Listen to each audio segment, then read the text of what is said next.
What's going on, Packers fans? Happy Saturday. Welcome into an all-new episode of the Pack-A-Day podcast. I am your host, Andy Herman. You can follow me on Twitter at Andy Herman NFL. Of course, you can always find the podcast at Pack-A-Day Podcast. You are wonderful human beings for checking us out today. Appreciate you a ton, and thank you for making Pack-A-Day part of your daily routine. Of course, you can find us on YouTube and, of course, wherever you get your favorite podcasts as well. Make sure to like, subscribe, comment, give those 5-star reviews. We always appreciate that a ton. What we also appreciate is our partners. First of all, Luigi's Pizza. I get the question a lot. Andy, you talk about Luigi's Pizza. Where can I get Luigi's Pizza? What states are they in? Well, I've got the answer for you. So if you are in Wisconsin, Minnesota, North Dakota, Eastern South Dakota, Northern Illinois, or Upper Michigan, you are in luck.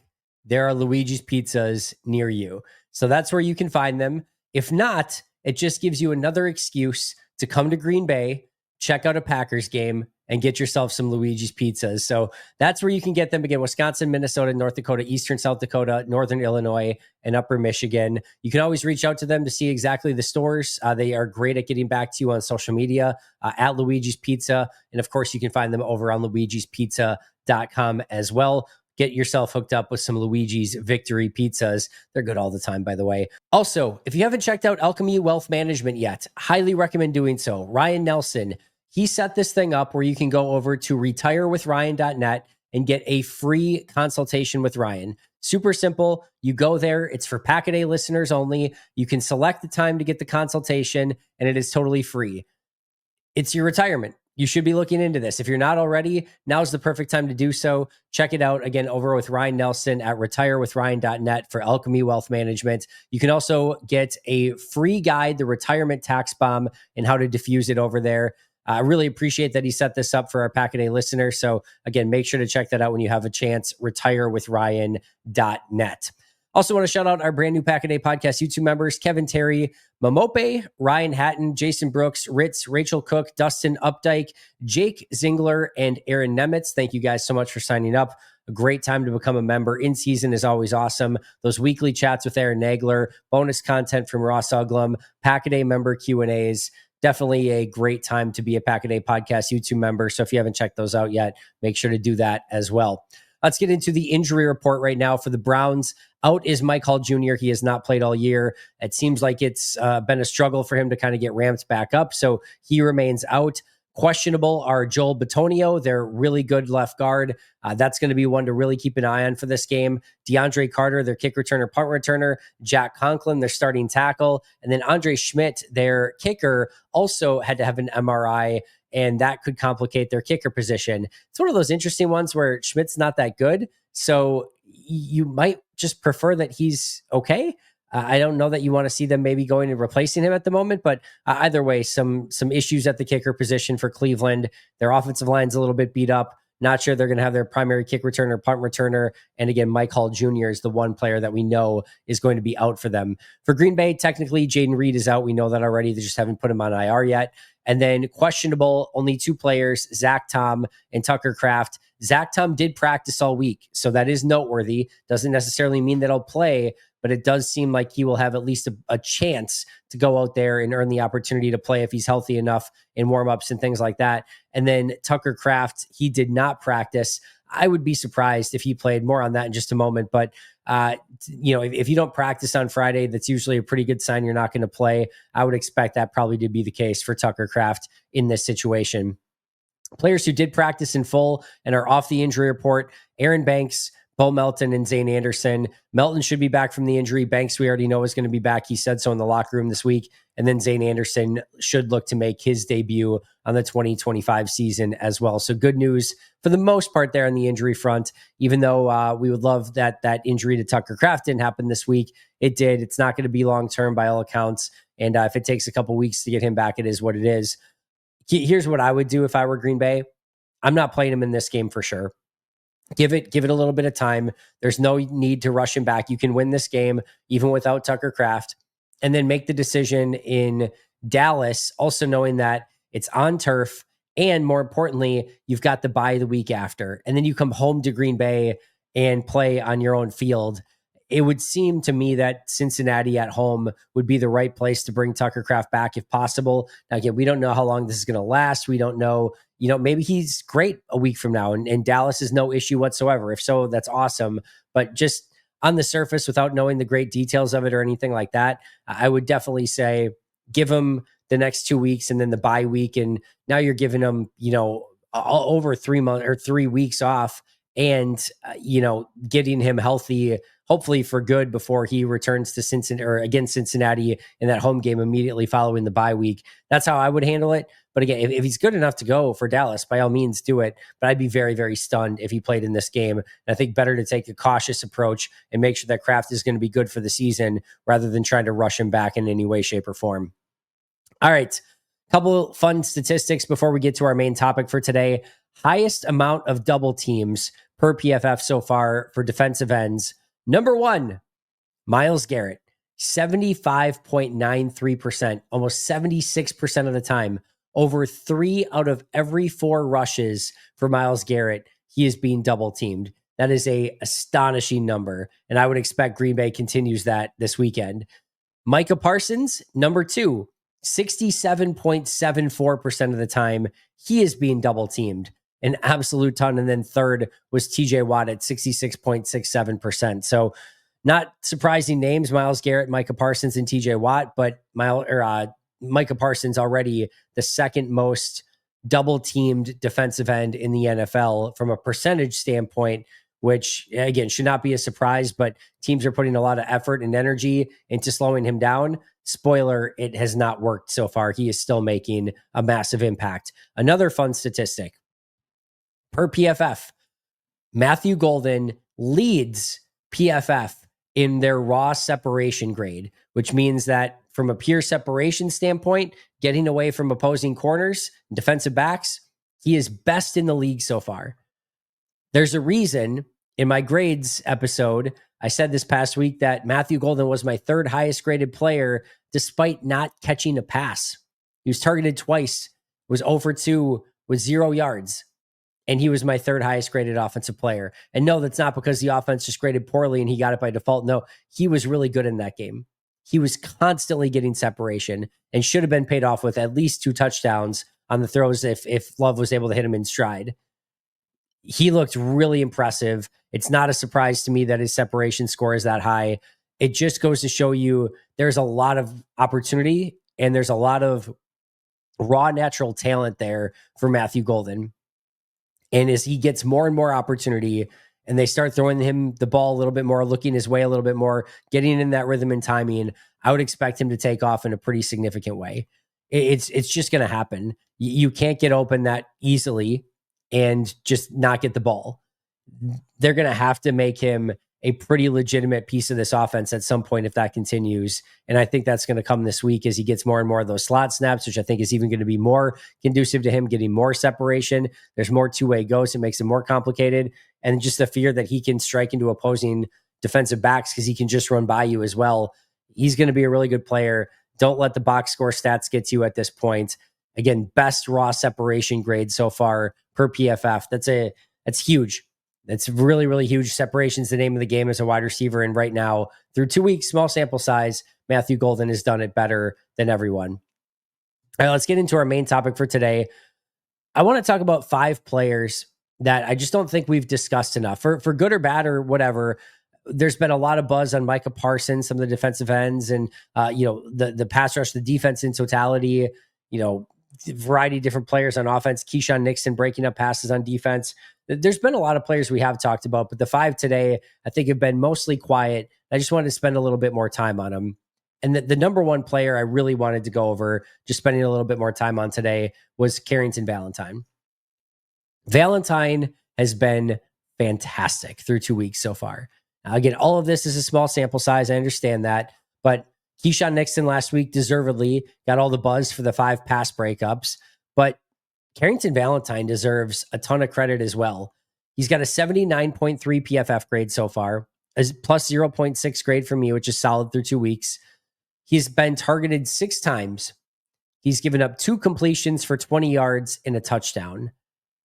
And you might be, what was the touchdown he gave up? Oh yeah, Tesla in making the crazy one-headed catch in garbage time for the touchdown that took a Herculean effort to complete that. To be fair, Valentine probably could have made a better play on that ball, but it took one of the great catches of the season to finally beat Carrington Valentine. Take that one away, it's like 4 yards on one completion so far. Like, that's the type of year that Carrington Valentine, well, I guess the kind of 2 games that Carrington Valentine's had so far. He's been fantastic. Furthermore, in 2024, he had a tackling grade from PFF of 39.9, really bad. Already this year, that's up to a 61.6. He's making strides as a tackler as well. And now for Carrington Valentine, in his career per PFF, he has played 985 coverage snaps and only gave up 2 touchdowns in those 985 coverage snaps. And again, one of those was Tesla making that Herculean effort to go up and get that ball and make a ridiculous catch on the play. Needless to say, Valentine has been outstanding. His tackling has been better. He's been really sticky in coverage. I love his demeanor. I love the way that he has the ultimate confidence to do whatever he needs to on the field. He doesn't get down after, giving up a play. He's born to be a corner. He's got the right mentality. He's got the right traits, and he's continuing to get better and better and better as a pure outside corner. He's been fantastic so far. I don't think many people have talked about it. I wanted to bring it up because I think it's noteworthy, and hopefully Valentine can stay consistent with it and continue to do that moving forward, because through 2 games, he looks like a real, legitimate, really, really, really good starting corner so far this season. Number 2, Xavier McKinney. A 53.0 PFF grade. Now, I've got him at a plus 0.2, nothing crazy, but still a positive grade on him. I don't know where the negative grade is coming from a PFF standpoint. Well, I sort of do. We talked about this a little bit the other day, but he had the pass interference, I think it was a pass interference call in the end zone this past week. Had a couple other plays that he'd probably like that back, missed a tackle. But what Xavier McKinney is bringing to this team, I don't think is always measurable in box score, or even when you're going through and grading the game. I mean, just think of how many times teams are throwing deep on Green Bay right now. It's basically non-existent. Teams are unwilling to challenge Xavier McKinney down the field, rightfully so. He's just going to pick it off more often than not. And if you're afraid to throw downfield, it just makes everything so much easier for your corners. They're going to be able to play underneath a lot more and not have to worry about anything deep, because they know the safety room and Evan Williams and Xavier McKinney are just going to erase it. It's just the ultimate safety blanket on the back end of your defense, knowing that you've got Xavier McKinney back there. And of course, he's come up well in the run game. He can play a variety of different positions. They are disguising him really well. But my bigger point here is, don't take him for granted. I know that the box score stuff hasn't been there. He hasn't been able to, replicate the early season interceptions that he had a season ago. Don't get the idea that just because some of that stuff's not happening, that he's not playing great football. Jeff Hafley has said so as well. Said in week 1 where he had a negative PFF grade, or like a 50 something, which again is lower than average. Jeff Hafley said it was one of the best games he's seen, if not the best game he's seen Xavier McKinney play. So just know that he is still having a phenomenal season, despite maybe not seeing that reflected anywhere else. And if teams want to start trying to attack him, good luck, because he's going to come down with that ball and make you pay for looking in his direction. Hey friends, it is time to get our Monday Night Football picks in for week 3. This one is an epic matchup, Detroit Lions versus Baltimore Ravens.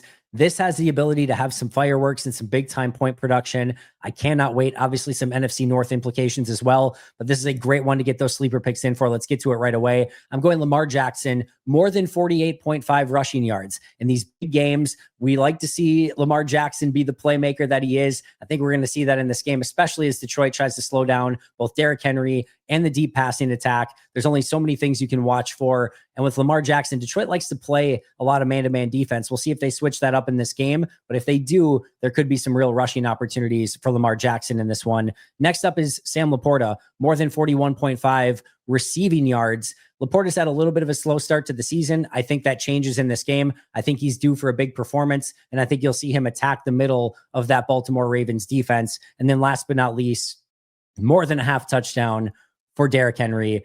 Derrick Henry feels inevitable. I know he's had a couple fumbles early in the season. I think he's going to run angry in this one, and I think we easily see a Derrick Henry touchdown. So Lamar Jackson, more than 48.5 rushing yards. Sam Laporta, more than 41.5 receiving yards. Derrick Henry, more than 1/2 of a touchdown. You can get a 100% match up to $100 using code PACKADAY. I'm going to say it again. Use that code PACKADAY over on Sleeper. The link is in the description below, so you can check that out. Again, use code PACKADAY.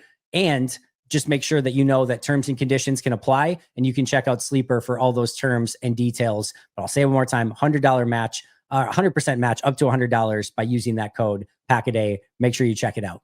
Number 3 is Elgton Jenkins. This one's kind of on the flip side. I want to start by saying Elgton has not been bad by any means. I have a negative 0.15 grade on him, which is basically a neutral grade. PFF has a 69.0, which is a slightly above, that 60 grade, which is average. I'll just put it this way. I kind of expected and wanted a little bit more out of Elgton Jenkins so far. Not bad at all. No question about it. He's been solid. I just think he has the ability to be good or really good at center. I just think some of the finishing ability and just even a little bit of the effort almost at times can just be a little bit. Elgton is so good, right? That I feel like at times he just feels like he's in cruise control, meaning, he's just kind of, going through the motions, and that sounds harsh. I don't mean it necessarily that way of like, he's just out there not caring. It's nothing like that. It just feels like sometimes it's almost, I don't want to say easy for him, but he's just in such a rhythm. But I really want to see him play with a little bit more intensity, a little bit more physicality. He has that ability. He really, really does. When he moved to center, I thought this was going to kind of, I say revitalize, but it's not like it was in a bad spot, but really energize the kind of final years of his career as a center in the NFL. It's been fine, but I wanted good to really good to great from Elgton. I don't think we've seen that quite yet, but a lot of time left to go as he continues to work his way back into center. And hopefully as the season goes along, he just gets better and better and better and more consistent at that center position. Number 4, Dontavian Wicks. On that separation score I talked about earlier with Matthew Golden was 1. Dontavian Wicks was 6th. He is getting a ton of separation. PFF has him at an 80.9 PFF grade so far. I have him at a plus 0.5 grade. When targeted, the quarterbacks, in this case Jordan Love, has a 103.1 passer rating when he targets Dontavian Wicks. He only has 8 targets, 6 catches, 74 yards with a 12.3 yard average, but 0 drops. That's a big thing. He looks once again like he can gain separation. He's not dropping the football. In fact, he's made a couple contested catches, and that to me, or at least tough catches, and that to me shows that he's ready to take that step. If you look at it this way, the only players that PFF has graded ahead of Dontavian Wicks, where he is 5th at the moment, are Puka Nacua, Amon-Ra St. Brown, Zay Flowers, and Jamar Chase. And the 2 directly behind him are Jackson Smith-Njigba and Malik Neighbors.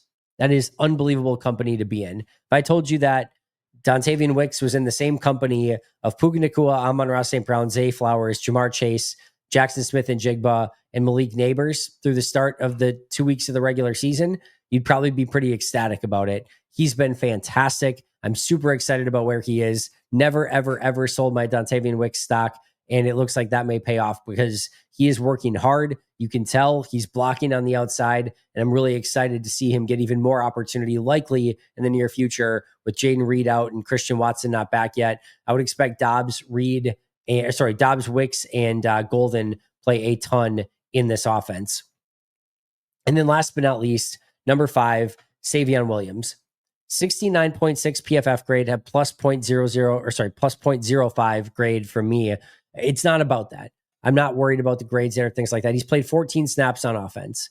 But what I'll say about Savion Williams is he's played 14 snaps, and they're working to get him more and more involved. He's a kick returner. They've used him as a gunner. They have put him in the backfield. They've done a wildcat. They've put him at wide receiver.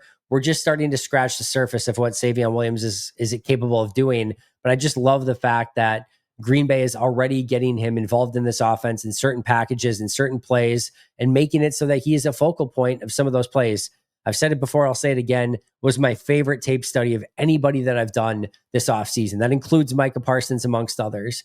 I love the player the more I got to watch him, and I really think there could be something special there. So the fact that he's already playing I would have considered the fact that like maybe they just redshirt him for the first half of the season or something like that. No sign of that whatsoever. He's completely been thrown into the fray already, and I want more of it. Quite frankly, I think there's some of the Savion Williams pony personnel stuff that you can do. We've seen a little bit of it already. I want to see more. I think there's so much creative stuff that you can do with him. We saw a little bit of that last week, but the more that you can get him on the field right now feels like it just kind of gives you a real opportunity to maybe make some of those plays because of his dynamic playmaking ability.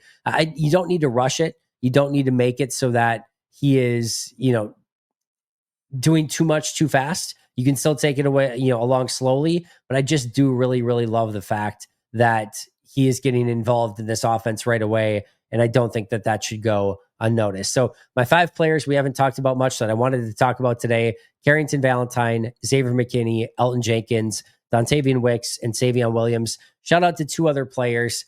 I wanted to put these on the list, but let's be real. They've both been talked about quite a bit.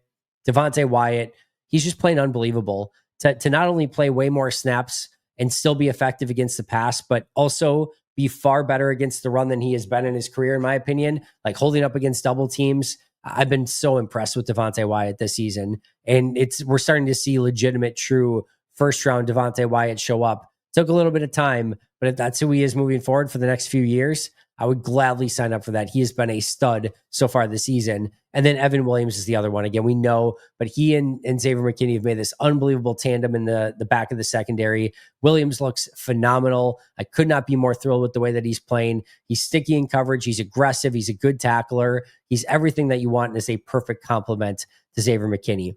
That's going to do it for me today. Thank you so much for joining me.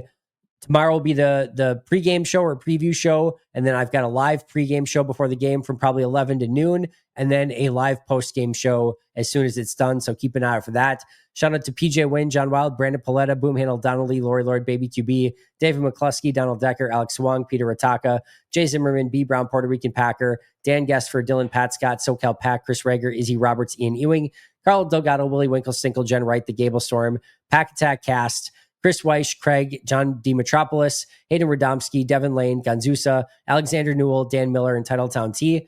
I'll see you guys soon, but until next time, and as always, go Pack Go.